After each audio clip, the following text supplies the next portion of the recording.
Teatronas.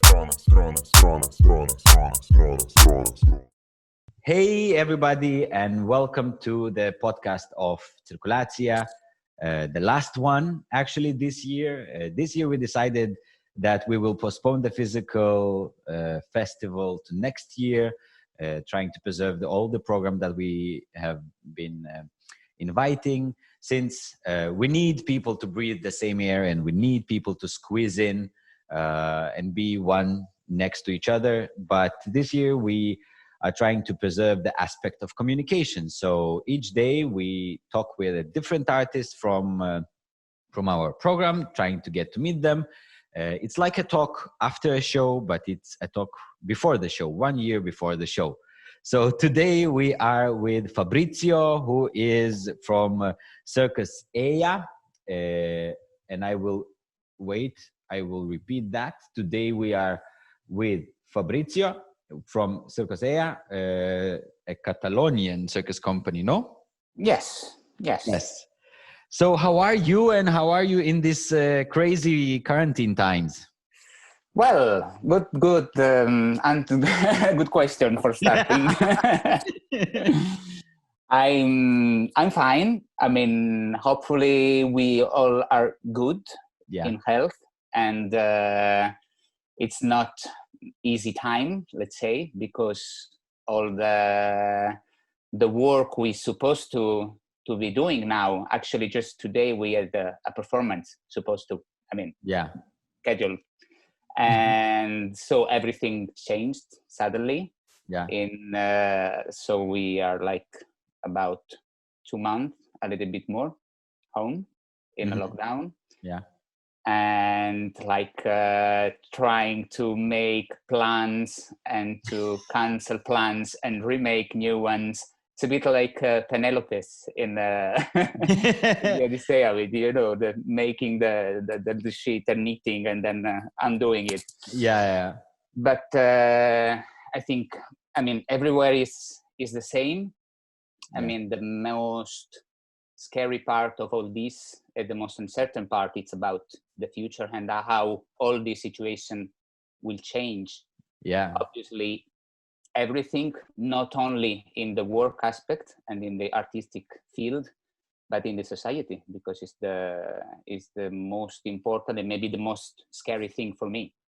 And it's scary since first of all we had to learn how to stop. That is quite an interesting aspect, since we don't really do that. We haven't been doing that for several years, having like touring all the time and going. So how did you, and I know a lot of people, and me myself also, in the beginning of the quarantine, we had this anxiety, like, I have to do something because I'm in a lockdown. Somebody is now learning something. I have to be better. So how did that work for you? Like, did you learn how to stop and chill? Yes. We had to. And this is maybe one good aspect of all this. Obviously it's a big crisis and it's a big sanitary problem, and this is really bad for everybody. But I believe that it's also a chance to learn something about what is happening and about, like, this is maybe the results of all the bad work that we did previously. So it's like kind of a consequences of all the, the general living. So for me, it's more like, in the beginning, I appreciate a lot the fact to be a bit quiet and to be home and to be with my husband and with my family, and really like reduce this dynamic of doing and moving all the time, and mostly for really the physical point, because actually we were touring a lot all over, and so we really spent a few days home. So the first 10 days, 2 weeks were like, oh wow, so nice. It's like to be on holidays, a forced holidays, and in a not like a fantastic context, but at least, it's like, oh, it's good to stay in the same place and to reconnect with all the communication, because also in the couple relationships or in the family relationships, in the day by day, there is many things that we don't even think about. How important is, like to have breakfast with the with the people, and to have the moment to sit and talk on, and so to reconnect and rediscover these kind of things was really good. Amazing. And, I liked it. And it's like phases, no? It's like it's like phases. So then you start to connect, not with this part that say that you have to do things like crazy, but just, okay, now what I can like still working, or what I can like bring into this new context on all with the reflection that are doing. There are many virtual meetings like today, but in different contexts, here in Catalonia, in Europe, in Italy. And so know how we can like put our seed into this. But do you think now, since the quarantine happened, do you think people are connecting more? Because everybody now has Zoom, everybody is on Skype conferences. Do you think it helped people just to contact everybody anytime in the world? It's a bit of paradox, and because in a way, yes. I mean, I really had the chance to talk and to see friends or people that I don't know. I spent like 2-3 years without talking with them. Yeah. No, it's like it's crazy how all these things like suddenly generate the needs of reconnect with people that you don't see. No, just because they are there somewhere doing and maybe also a little bit worried about whether they good or not, or maybe they lost someone, some beloved one, all this kind of caring. And but at the same time, it makes me reflect even more about how stupid in a way we are, that we don't appreciate this in the normality that we used to live. And it really like take, I don't know, like 10 minutes to make a phone call or to I'm really bad at this, connecting with people, with family, and and I have so many friends in my life, that just fall out of your life since you don't have time for them. And now when it's a really interesting paradox when you write to someone and you say, I know for sure you're not traveling. I know for sure you're at home. So please answer, and I like, how did you come up with the idea with the Circus eia? If I remember right, and if I understood right, it's already 10 years you have the company, no? Yes. Yes, you recently celebrated 10 years anniversary. Yes. And the company is around creating productions about human relationship. That's the main thing, right? Yes, we call what we do human circus, and it's just about this. Perfect. Place in the center of the creation of the work, the human aspect of circus art. So I will call you today a professional human and ask you and ask you questions about humanity, I guess. But how do you think this? Because there's a lot of speculation and thoughts about how everything after the quarantine will change, like completely. And up until now, I still didn't hear any versions of how the change will look like. So as a professional human, what do you think will change after the quarantine? Wow. It's not too much pressure. Yeah, no, I mean, the thing is that, and what scares me a little bit more, it's all this fear that it's around, and how all this can affect. I mean, because one thing is to worry about something and to care about something and to not try to solve this problem, but then when it's like become bigger and bigger, and when it transforms into fear and even into panic, that maybe we certainly could have some problem in the future. I mean, in human relationships. I read an article several days ago of a sociologist that just analyzed the different countries and how normally the society have this different human relationship in terms of the private space of each one of us. And here, for example, in Spain or in Italy, we used to, even if you don't know from nothing a person, just for meetings, you just get 2 kisses or you make a hug, etc., etc. And there are other countries, or maybe the Asiatic in other continents, that the private space is like kind of sacred. And you know, there was a joke about the Finnish people, the Scandinavian people, that they say to each other, "Did you hear that we need to keep like 2 meters distance?" And the other one says, "Why is it so close? Why do we need to make it so close?" And yeah, well, it's something that really affects differently in the different part of the world. And I don't know, at the beginning, they say that, for example, in Germany, they don't have much people that contagious because normally the young people don't visit the parents that are old. So it's like have less probability to spread the virus. But I don't know. I don't think it's true, because in all countries and in cultures, there are people that are more like physical, or people that are less. Yes. But it's true that in general, all these situations like have a different impact in the different cultures. And for me, would be really bad if all this, if the human being is not able to really like consider this with some realism, what it really looks like and it really is, which is a disease, which is something that with the like objective data that says about the death, etc., etc., etc., and the percentage of people that are touched by all this. And I look at some results, it doesn't look really much different from other things that happened in the past. What it changed, it's the way about all the people, you know, the mass media and the governments talked about it and proposed it to the society.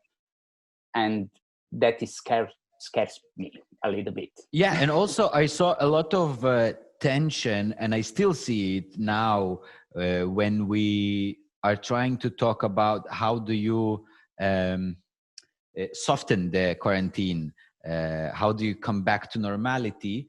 And I see a huge tension, and even in the semi-secret academical discourse, scientists say that if there would happen a second wave, then people will not go into quarantine, since it is really bad for economics. And what I see, the tension is that we as people, as humanity, are so into money making and economical stuff that it actually becomes more important than health, than life. And I see in the arguments, you know, when people try to say, stop this, the virus is a lie, and blah, blah, blah, blah, blah, blah. But the argument is we need to get back to our works. We need to create stuff. We need to sell stuff. And that's what scared me a lot, since we had this, you know, the soft version of cutting trees and destroying the environment, since we need more economical good, like the bigger, the better. And now I see that there is no limit, even when the whole world is like, we close it, that's it, we need to stay safe. People are like, but we need to make money. And do you think that people will rethink their need to, because now we spend less money. Yes, we don't need to buy everything and to drink coffee in the coffee shop. We can do it at home. But do you think after we are back to normality, if we call it that, normality, do you think people will just try to compensate and like consume more, or somebody will have some like, okay, let's make a conclusion, I don't need that much? How do you think? I don't know, but I think in a way there is a question for me to trust that the people have really like, because here, for example, in Spain, not in all the territory, but in some region, for example, the outside part of the bars, they already open again, but many people hesitate to go there. And it's not just an economical matter. Yes. It's really like this trust about, okay, I feel safe again in a social environment, and not just I'm close to me in my house, and then I'm safe, and outside I'm not safe anymore. And this is like something that I think will take a while to heal, because it's the main point. And then obviously all the crisis, what shows is the differences that there are in the society in economical terms, and all the people that really want to reopen everything to make money. It's strange because it's the people that have more money. Yes. It's the big enterprises. It's the famous 2% of the world that have all the richness of everything. So, and it's again, a reflection of what we can learn and discover about all this situation. And also what people are ready to sacrifice, because then you see like priorities right away. And how is the situation in Spain with cultural events? Because we do speak a lot about, even when, let's say, the theaters are open, that people might hesitate to come back, even though we see, and it is really beautiful for me to see cultural differences, because in Asia, when you see even like a month and a half ago in South Korea, they had the premiere in the theater, but they have discipline. Everybody comes, they check the fever, they sit in there, and then we have this European discipline, when I don't care, I want to see theater, I want to sit where I want, I want to come late. And that is super strange. But how is that in the when the government or the ministries say something? Do they mention culture? Do they talk about culture? How do we come back to culture? Well, here in Spain, it's a bit a mess, like in many other places. I mean, at the beginning of all this crisis, there were absolutely no mention about culture in the official speech of the government, even if all the measures that they propose economically, the helps, etc., etc., etc. And then it was like a 2-day strike of cultural field, online strike, because when in all this like press conference, etc., someone asked the Minister of Culture, say that there were other priorities, which is of course true, but it's also true that the cultural field is not in the same situation of many other sectors. Yes.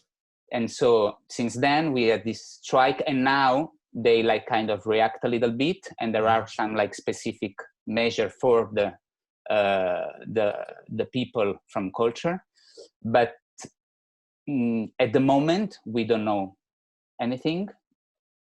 We don't know how and when we could open. I mean, officially, yes. Yeah. Because it looks like in the phase 2, some shows can like be outside, like 200 people, like with the 2-meter distances between the seats, only outdoor. Indoor is like maximum 80 persons.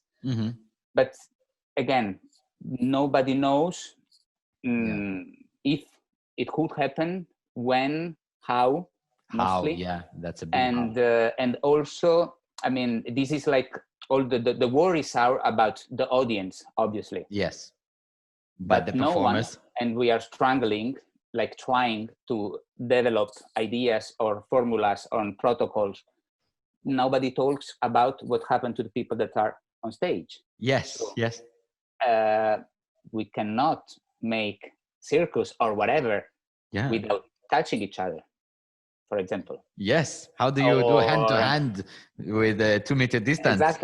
Exactly. And also what is the other point is that it's the live performance is a communication with the audience. Yeah. And it's really, really different if you have in front of you a relaxed disposal of people, of 200, 400 people that want to have this communication. And it could be really different to have, like, in front of an audience, or let's say 800 seats in a theater. Suddenly you have 100 person. Yeah. And it's, the feedback is really different. And they also are in a different mindset. Yes. And this like makes me reflect again on what is healthy. What is health? Yeah. Is the health, we are not with this virus, so we are healthy, or it's health that we really have to live like this for the rest of our life.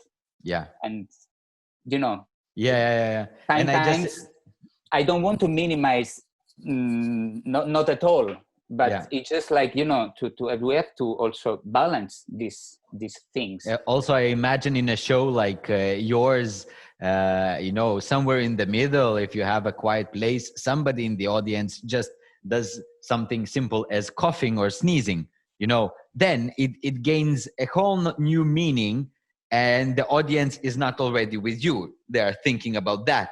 What is this? Why is that? And that creates a lot of unwanted meanings and tensions and new contexts, which are might be the new reality that we will live in. I hope that human beings have the capacity of recover about almost everything, let's say, but and to adapt.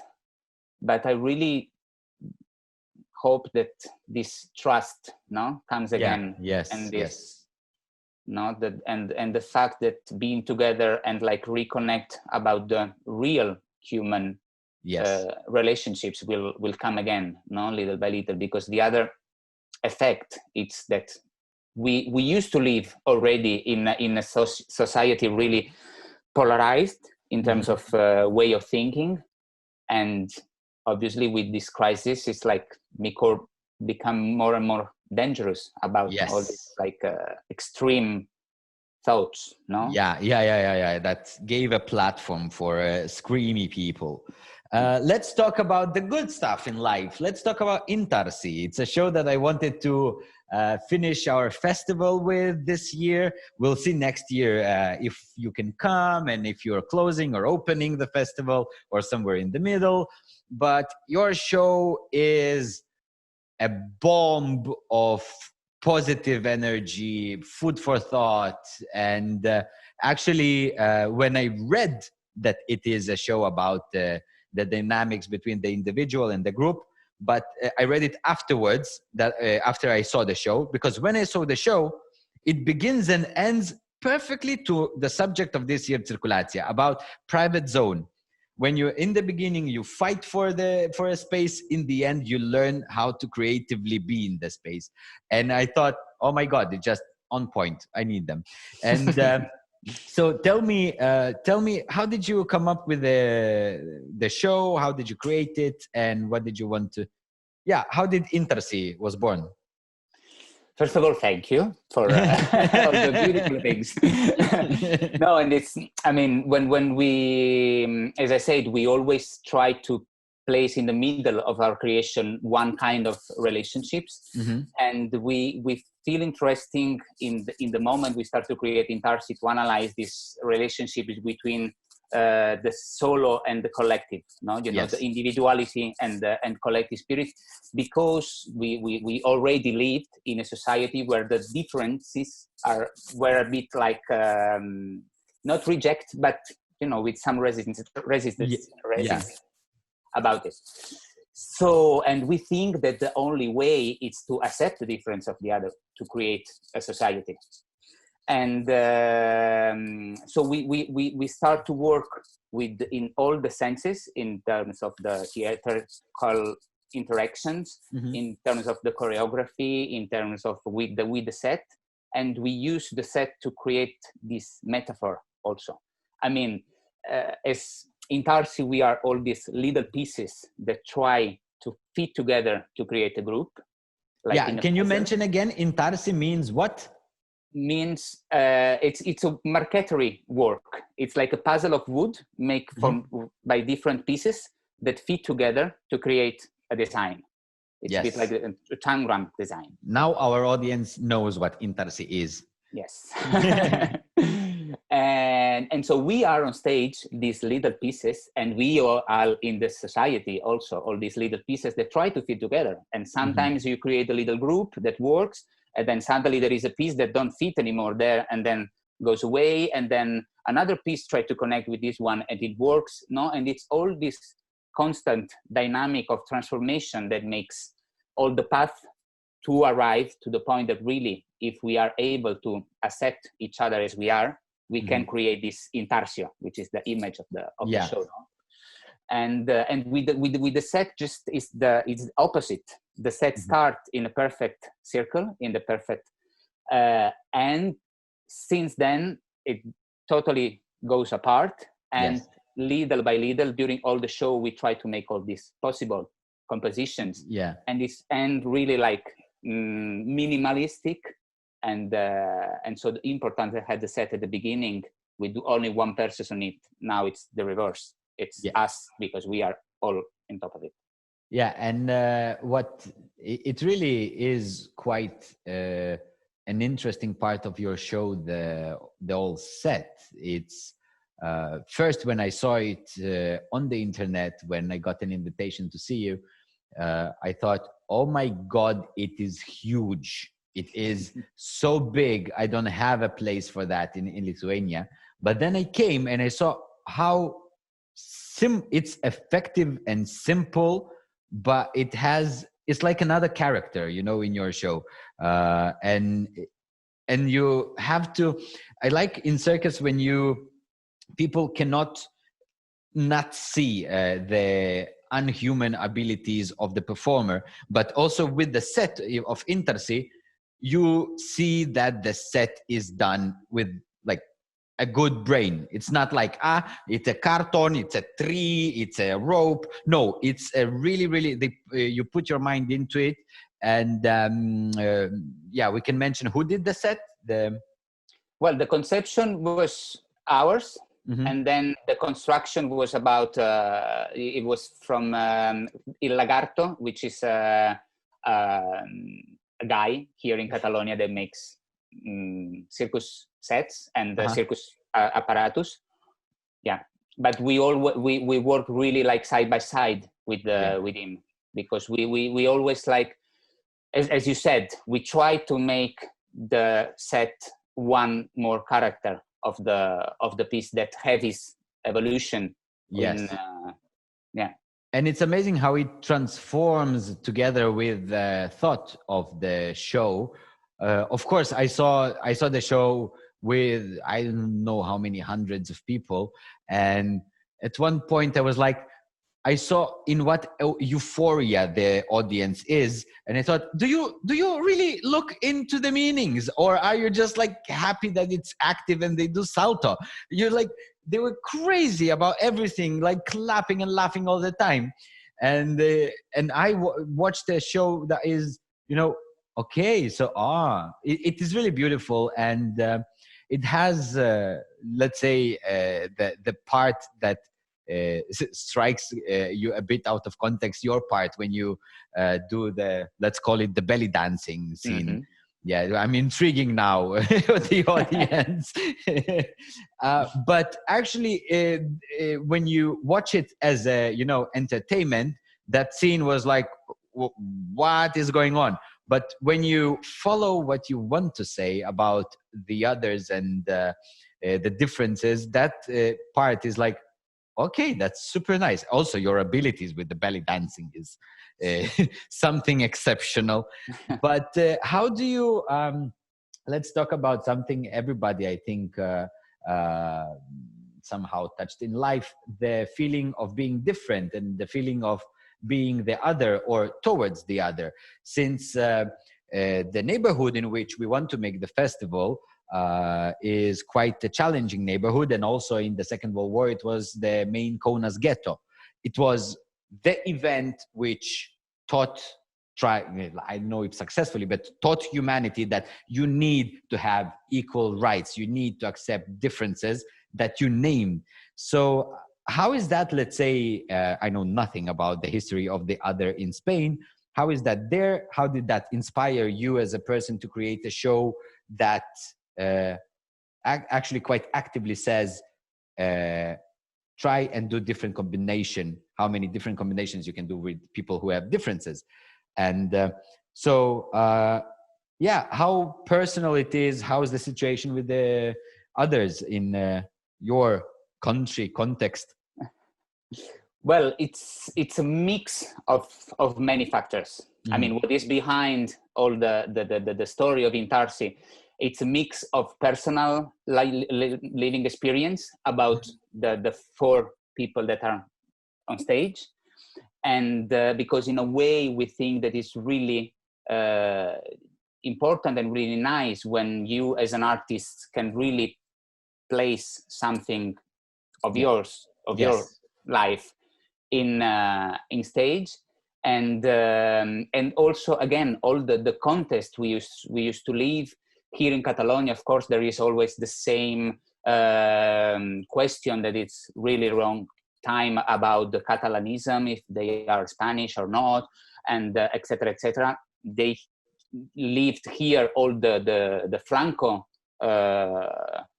story, let's say. No, in Italy we have Mussolini, and in Italy there is also a lot of differences between the south of Italy and the north of Italy in terms of everything, of economy, of culture.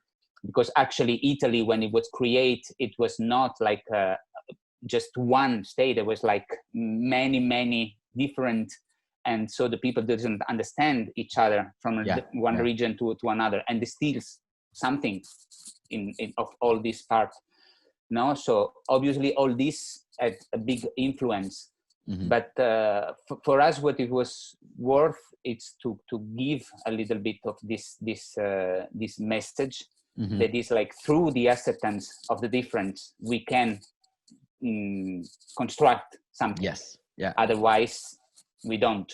No, and this, which is something that is happening also now a little bit. Yeah. Oh, cool. And how is, let's say, the audience? Since do you have a preference? Like, what is your favorite audience? Or children can watch it, old people can watch it, liberals or conservatives? Like, I think it's quite an how do you call it? Universal show, no? Yes. And this is also another thing that we always have a lot in mind when we do the creation. And it's a bit, as you said before, when you were watching the show in Riga, because we always try to have different layers of lecture. So there is the first layers, no, of spectacularity and no entertainment, etc., which obviously could easiest connect with children, for example, because it's like watching a Disney movie but live, you know, with all these people that flying around everywhere.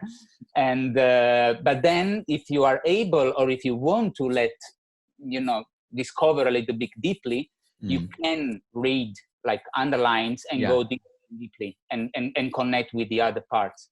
And we think that is really important, and we want to keep this also for the upcoming project and everything, because it's like a way of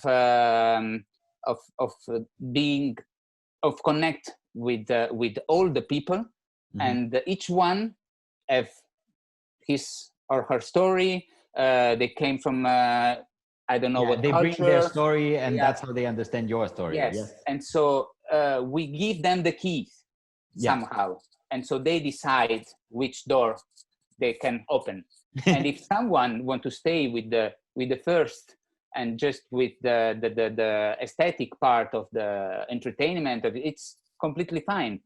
But then you can go further if you want. Yes. No? And this is super interesting for us. And I think it's worth mentioning that on Intersea you worked with Roberto Magro, who is quite known already in Lithuania. He is a big friend of Lithuania. He picked most of the mushrooms of the country, and he worked a lot. So how did you come up with the idea to work with him as I understood, in the beginning of the process? He helped, no? Yes. No. Well, we know Roberto since many years ago, and actually, when the company was founded, he was already one of the family. We could say, and we met each other in Torino in the Flick Circus School, and since then we've been always in touch. And so we always invite him to share a part of the process, and this collaboration takes different forms depending on the project. But we worked for Intersea in different moments of the creation process, and he helped us before in the early stage of the creation to develop some ideas that we had in mind. And then in the second part, let's say, he helped us more with the writing of the show and the dramaturgy, how, connect a little bit of the thing. And yes, and now for our upcoming project, he is becoming a real co-director of the show with us. Oh, really? Yeah.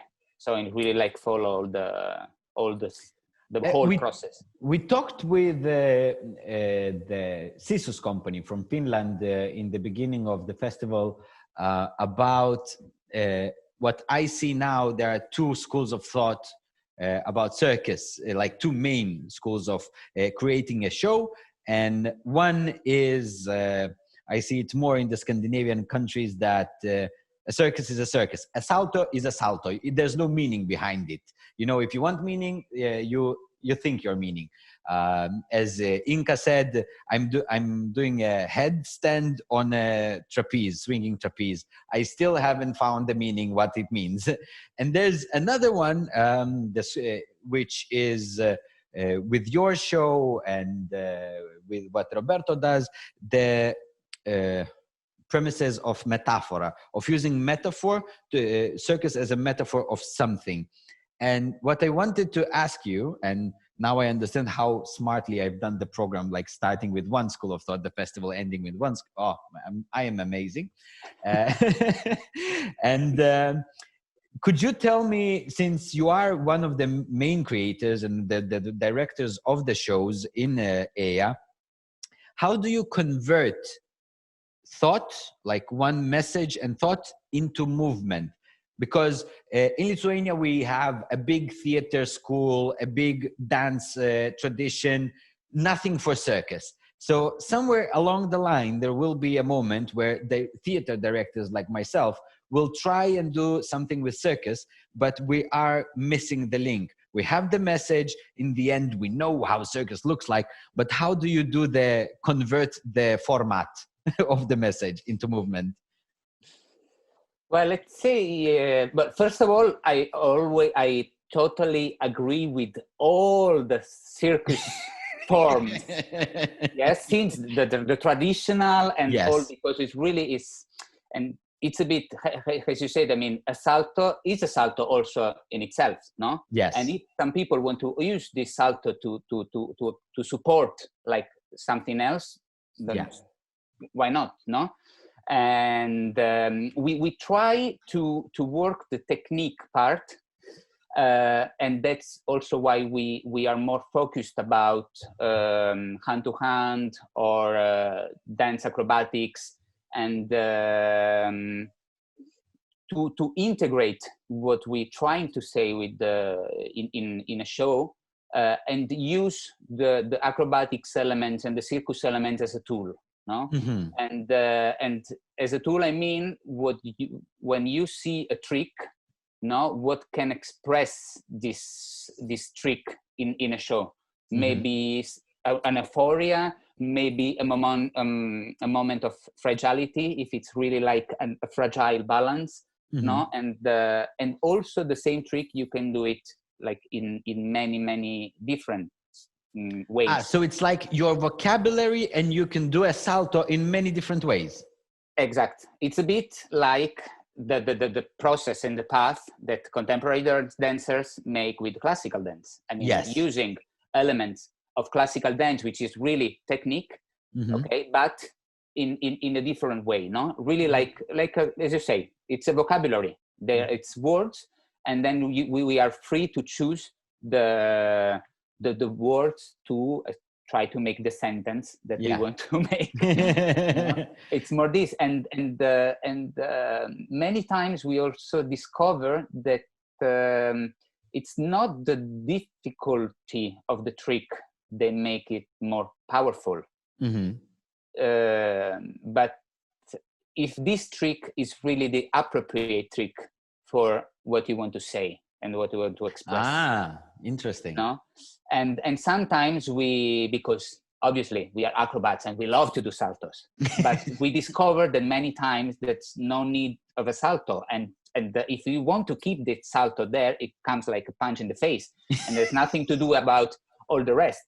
And so little by little, even if it's hard, because obviously we are acrobats and we want to do acrobatics, but sometimes we have to know that it's better in some occasion to do less acrobatics to really get the message that we want. Super interesting. And how do you work on, let's say, technique? Because last year we had one of the main guys of Glimt Physical Theater from Denmark, Lars, a lovely person. And he says that his approach to make a show, first he thinks about what he wants to do. Then he thinks as a director what he needs, as what disciplines he needs. And then he just learns it. He said, I've never walked on a slack line, but I needed the slack line in this. I didn't do Chinese pole. And he just learns it. How do you work with disciplines and technique? And obviously you want to develop your technique, and then you have a show. So let's say if one of your colleagues say, oh, look, I've learned this amazing trick, I want to do this. And then you try to incorporate, or you make a show and then, listen, you have to make a triple salto here. But I don't know, not learn. You have to learn the triple salto. We need it. How do you come to what's your approach? Well, again, we are based in human approach. So when we start a project, we try the first to choose the person that we want to share this project with. And this is the first thing. I mean, it comes before to start to think about the show, the idea, the techniques, etc., etc. And so this is the first point. And then, I mean, there are different methods, and we never, until the moment, we never had like the show pre-written before to start the creation process, because we like the fact that in a creation process, we create all on the same level, and since nothing, and we try to feed all this concept that we have in mind with the physical world, and little by little construct something, not always guided by all the amazing people that that are with us. No, but this we have in mind like the main lines that we want to investigate with, that we want to research, and then from this point we try to make the written, but it's in a second time of the process. That's why it takes so long, because the creation we do normally it takes like 1.5 years, 2 years to be created. And so with the disciplines, it's the same. I mean, we choose the people, and we choose the people with their own discipline. And then in the beginning, we try always to put together all the wishes, the needs, the questions that all the artistic team have. We put all this in common, and we say, okay, so you want to say that, you want to say that, I want to say that. So how we can try to find a way to express all these things and to so be actually you try to represented. practice democracy, like in practical creation. Well, yes, it's the model. Yeah. I don't know, because democracy for me, it sounds really like politics, but it's our natural way to behave. So it's and how does that work for you? Don't you feel sometimes the need oh, we need a leader, we need somebody to say no? No, there is leaders. There are leaders, and there are people that have more responsibility than others. Mm-hmm. But in the artistic concept and from the ground, we always we start all together, and all of us, we have the same importance. Mm-hmm. And then obviously we delegate someone. In this case, for example, can be Roberto, can be Michelle for the choreography, or can be one of us.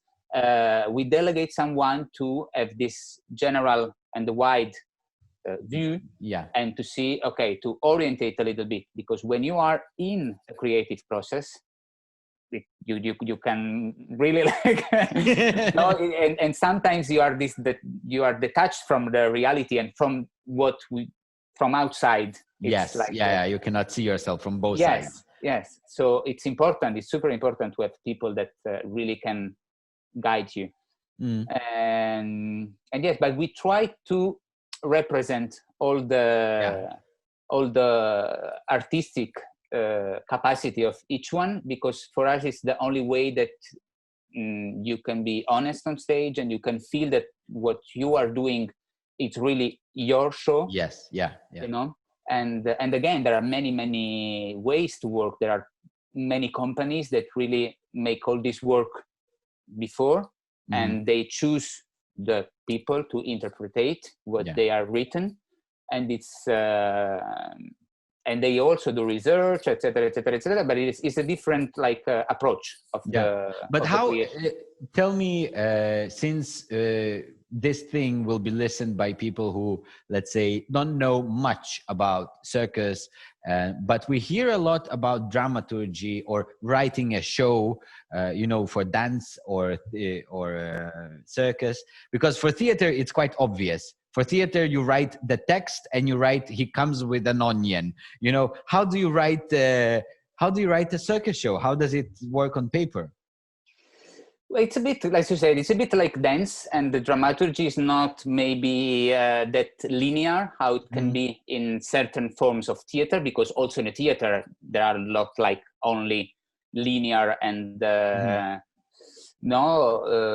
lines. But it depends a bit of each shows, and sometimes the fil rouge, this line that connect all the part can be in the movement, for example, this continuity, or can be in the relationship of the characters, and also the reaction. The dramaturgy maybe is this, how you analyze there is an action, then a reaction, and that's what comes next, and how you make all this, but in the text. end, is there a paper with words on it? No. Well, yes, but no. I mean, there is, but not like the text or the you came from with an onion. No, it's, sometimes it's more like images, or then can be more specific. I mean, this is actually something that we do at the end, almost at the end of the creative projects. Each one of us write his own show. And then we put this together and we tell each other, and sometimes it's really crazy because each one of us have like a different movie. Amazing. So tell us a bit about your new show that you are creating. Oh, wow, exciting. Well, it's a bit, not much, not everything. We are in a really like embryonic stage now, because we did some previous work in terms of the theoretical part, and we are like now even more like developing this.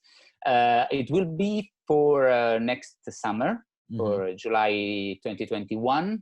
The name will be Nuye, which would be for us. In Napolitan, Napolitan language. And it's a work, I mean, this time we place at the center the couple / duo / partner relationship. And because at the base, me and Armando, we are the two artistic directors, with Francesca and Celto, we are other two artistic directors of the company. We are a hand-to-hand couple. And we realized that in the different shows we did, we never like focus really on it. And also it's a really interesting moment. I mean, at least we thought that before all this moment, like now. And because even in a couple relationship, there are many things that are changing now. All the thoughts about the gender, about the dualism, about the binaristic system. Yes. I don't know if it makes sense. You know, like the... It does make sense, yes. Okay, good. And so we find interesting also to express our point of view about it, and try to have a widest spectrum about this couple / duo / partner relationships. Because sometimes when you say, for us, the name is couple. Yes. But when you say couple, immediately the people think in a sentimental couple. Yes, the romantic couple. Yes. Yeah. And this is a part, but this is something also that makes us think about the preconcept of the words, no? And for us, couple is just two people that just start to share a pathway together. And then they can have sex or not, but they are in love in some sense, somehow, no? And all is based in this, and it's the same of the the parents and the childrens, or in the animals, or like me and Armando, we work together since 20 years, and and all this aspect. It's what is interesting. And so it's super interesting. You know why? Because what we planned for 2021, but now it will be for 2022, the whole edition was about duets, and it will be about duos, because we have one neighborhood which is divided into the higher Shanchi, the lower Shanchi, but it's the same neighborhood. So the plan is to make an edition only about duets. What is the meaning about being in a pair with something, Yeah. So this is amazing telepathy. Wow, we are connected. Yes, we are connected. Okay, I see that we're almost an hour long. What should I say? First of all, with everybody, I say it in the beginning. With you, I will say it in the end. I want you to understand that this is not my house. I don't have this kind of thing in my apartment. This is a samovar. And we are in a museum, which was the house of Juozas Gruodis. He's a very famous guy who is the father of Lithuanian composers. We're here since one of the shows of the edition should have been here. Each time I give to a foreign person another fact about him, about Gruodis. Today, the fact is just his wife. His wife was a bit, one of those earlier feminists of Lithuania. She talked a bit about violence against women, but one time he just forgot her birthday, and she said, chill, okay, and then just write me a song or something. And I'm going to the shop, and she went to the shop, and she came back, and he was just sleeping. And she was really, really angry on him. But on the piano, she saw like a dedication to Stacey, like a whole thing was already ready for her. So that's about Gruodis. And I really hope that I can see you, if not this year, if not next year. So the next year, I see that we still have the same thing in mind. So we can... I think we are on the same wave. We always can come and talk. And it's super lovely to talk to you in international festivals. It's just, I'm sitting down, I'm talking with friends, and it's always warm. it brings me no question why you work only on human relationship, because you are a professional in that. So this is the last podcast of Circulacija.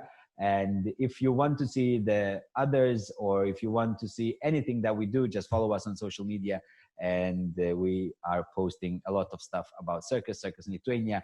And let's hope that this virtual reality will not, come instead of the real reality of human relationship.